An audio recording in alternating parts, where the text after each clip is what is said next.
அந்த கம்யூனிஸ்ட் கட்சிகள் நீங்க எப்படின்னா, நீங்க அன்னைக்கு காம்ரேட்டா இருந்தீங்க, இன்னைக்கு கார்பரேட்டா மாறிட்டீங்க. நீங்க எந்த பொது பிரச்சனைக்கு களத்தில் நிக்கிறீங்க வரீங்க.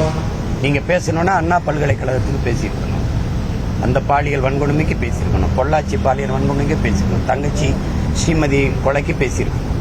ஒரு 9ஆம் படிக்கிற பிள்ளையை ஒரு 4 ஆசிரியர்கள் சேர்ந்து அது வலுக்கட்டாயமா உறவு வச்சு கற்பமாக்கிட்டதுக்கு பேசியிருக்கணும். 3 வயசு பிள்ளைய மயிலாடுதுறையில் ஒருத்தர் அது வன்புணர்வு செஞ்சு காயப்படுத்திட்டதை பேசியிருக்கணும். மனநலம் பாதிக்கப்பட்ட பெண்ணை 7-8 பேர் சேர்ந்து வன்புணர்வு செஞ்சதை பேசியிருக்கணும். நாடங்கள் இந்த மாசத்துல மட்டும் 26க்கு மேற்பட்ட இந்த பாலியல் பிரச்சனைகள் வரும்போது அதுக்கு பேசியிருக்கணும். எந்த பிரச்சனைக்கும் பேசாம இதுல பேசும்போது நீங்க நீதிமன்றமே சொல்லாத போது நீ பாலியல் குற்றவாளின்னு எப்படி ஒரு பொறுப்பு மிக்க மாநில தலைவர் பேச முடியும்? ஒரு செயலாளர் எப்படி சொல்றது? ஐயா சண்முகத்து மேல எங்களுக்கு மதிப்பு இருக்கு. வாச்சாத்தி அந்த வன்புணர்வுக்கெல்லாம் அவர் எதிர்த்து போராடினாருங்க இருக்கு. நீங்க எப்படி எல்லா நீதிமன்றமும் நேற்று கேரளாவில் தீர்ப்பு என்ன? ஒரு பெண் சொல்வதாலேயே அப்படியே அதை ஏற்றுக்கொண்டு தீர்ப்பு அளிக்க முடியாது, விசாரிக்கணும். ஒருவேளை இது சொல்லப்பட்டது போயினா புகார் செலுத்தியவருக்கு கொடுத்தவர் மேலே அவருக்கும் அந்த தண்டனை கொடுக்கணும்னு இருக்குது. அப்ப நீ விசாரிக்கவே இல்லாம நீ குற்றவாளினா என்னை அவப்பெயர் ஏற்படுத்தி என்னை இழிவை சுமத்தணுங்கிறத தவிர உன் நோக்கம் தப்பா இருக்கு. அப்ப நீங்க எப்படி நீங்க இந்த நாடங்கள் நடக்கிற பாலியல் வன்புணர்வு இந்த சித்திரவதைக்கு எதிர்த்து உங்களுடைய மாதர் சங்கம் போராட பிப்ரவரி 28 அறிவிச்ச போது அந்த போராட்டத்துக்கு அனுமதி தராம வீட்டு சிறையில எல்லாரையும் குறிப்பா திண்டுக்கல்ல எல்லாரும் இருந்த முதன்மை தலைவர்கள் எல்லாம் உள்ள சிறைப்படுத்தினதுக்கு நீங்க என்ன சொல்ல வரீங்க? போராடவே அனுமதிக்கல. போராடவே அனுமதி தராத அளவிற்கு அந்த இதுல நீங்க தீவிரம் காட்டினா அரசு குற்றவாளியா தானே இருக்குது. அரசுக்கு இந்த குற்றத்தில் பங்கு இருக்குதுங்கிற ஐயா நமக்கு வர்றதுல எதுவும் உங்களுக்கு இருக்கா? அப்ப எப்படி இது? அதுல எல்லாம் இந்த மார்க்சிய தலைவர்கள் உங்களுடைய தியாகம் போற்றத்தக்கது.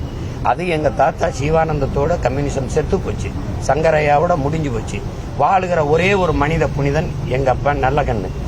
நீங்க ஏன் இவ்வளவு தோழர்கள் சேர்ந்து 100 ஆண்டுகளை தொட்டு வாழுகிற அந்த மகானுக்கு நீங்க ஏன் ஒரு கூட்டம் நடத்தல? ஒரு வாழ்த்து கூட்டம் ஏன் நடத்தல? ஏன் இந்த அரசு செய்யல? கம்யூனிஸ்ட் கட்சிகளின் தயவுல தானே இருக்குது.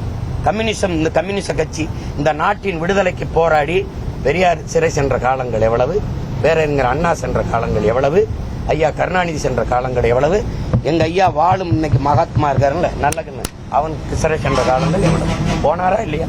மீசை முடிய புடுங்கினானா இல்லையா? சுருட்டால சுட்டானா இல்லையா?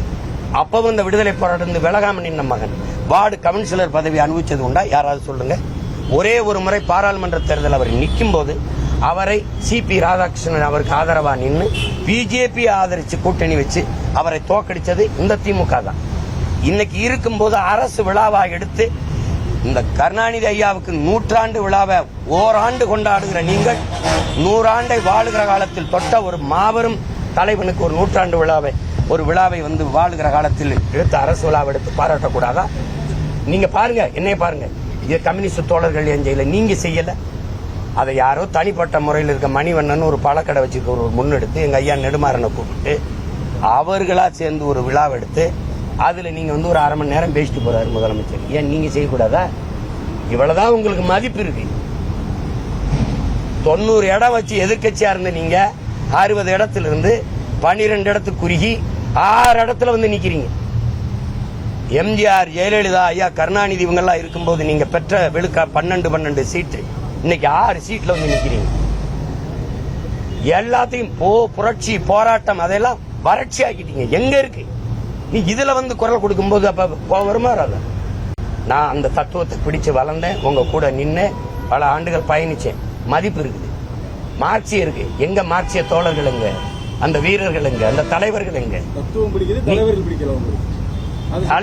தலைவர்களை பிடிக்காம இருக்கு. நேசிக்கிறேன், செயல்பாடுகள் தவறா இருக்குன்னு சொல்றேன். நீங்க அதுக்கும் பேசுறது இதுக்கும் பேசுறீங்க. கூட்டத்துக்கு மற்ற கட்சிகள் கௌரவம் பார்க்க கூடாது வரணும் அப்படின்னு சொல்லியிருக்காரு. அப்படியா? மதியாதார் வாசல் மிதியாது, தலைவாசல் மிதியாதே. நான் மதியாதார் வாசல் மிதிக்க மாட்டேன், அவ்வளவுதான்.